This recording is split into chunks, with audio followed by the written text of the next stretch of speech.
we got a call and said, I called and said, we got a guy here by the name of Jim Henson I'd never heard of. He's got something called the Muppets, which I'd never heard of. He said, they're pretty clever. Come on in and take a look and see what's going on.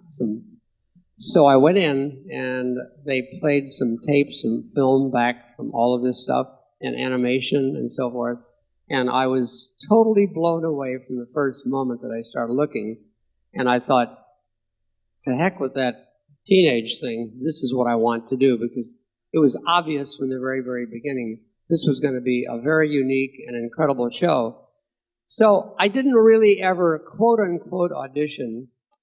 It was helpful that I knew this guy, but they were looking for a music teacher, which I had been. They were looking for someone as a performer, which I'd been doing for 30 years or so.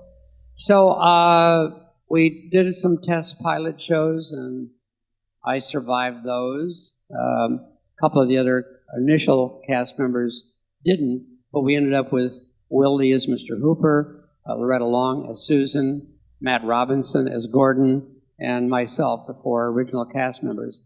And we were off and running, and as of this season, I had completed my 45th season this year, and the show has done a major turnaround now, gone from an hour to a half an hour.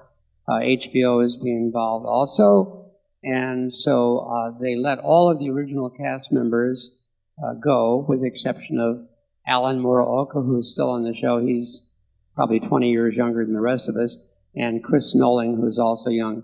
And they're terrific, wonderful people and really great actors and performers. And they brought in another girl to replace Sonia Manzano, I think, from Puerto Rico.